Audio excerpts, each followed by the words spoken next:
ज्यांचं तुम्ही कौतुक ऐकलं, त्यांनी जे योगदान दिलं, पोस्ट खातं तोडकर सरांनी बोलताना सांगितलं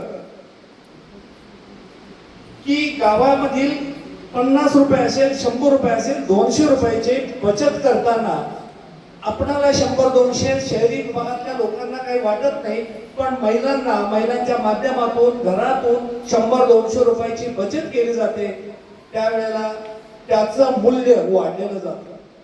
आणि ही बचत घरापर्यंत पोहोचवणं, स्वयंपाक घरापर्यंत पोहोचण्याचं काम पोस्टानं केलेलं आहे. रक्तवाहिनी म्हटली तर कुठलाही स्वार्थ न घेता पगार मिळतो, प्रत्येकालाच मिळतो, पण पोस्ट खातं असं आहे की जिथं कुठलाही स्वार्थ न पाहता निस्वार्थ भावनेनं सेवा बजावली जाते. एक काळ असा होता, आज हे मोबाईल वगैरे सोडून द्या, पण एक 25-30 वर्षापूर्वी एक पत्र आलं, डाकर आला की इतकं भारी वाटायचं.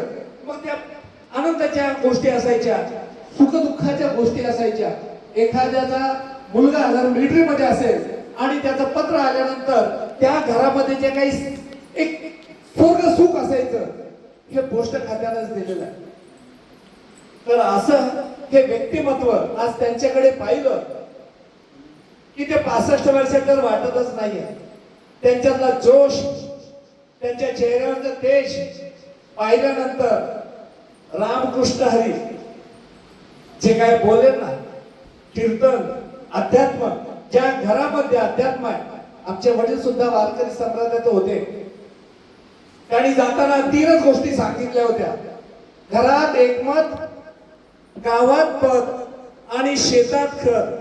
ह्या 3 गोष्टी ज्या ठिकाणी आहेत त्या ठिकाणी, धन्यवाद, त्या ठिकाणी त्या परिवारामध्ये सुख, समाधान, आनंद, मांगल्य हे राहणार म्हणजे राहणारच. तुम्ही कितीही टाळायचा प्रयत्न करा, वाद होणार नाही, भांडणं होणार नाही, कलह होणार नाही, एकमेकाची सुख दुःखाला सगळे लागतील.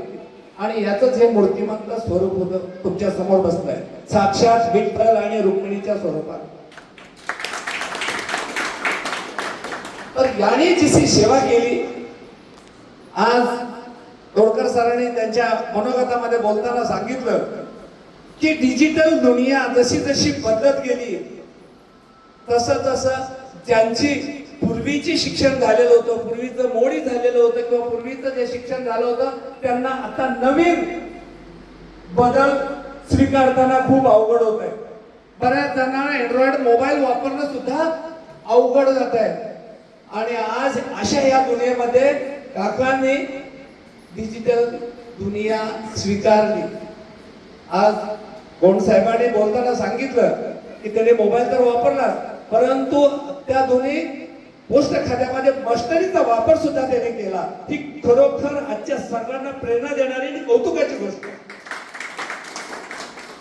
मित्रांनो, हे करत असताना गेली 3-3.5 वर्ष त्यांचा चिरंजीव आमच्या बरोबर आहे.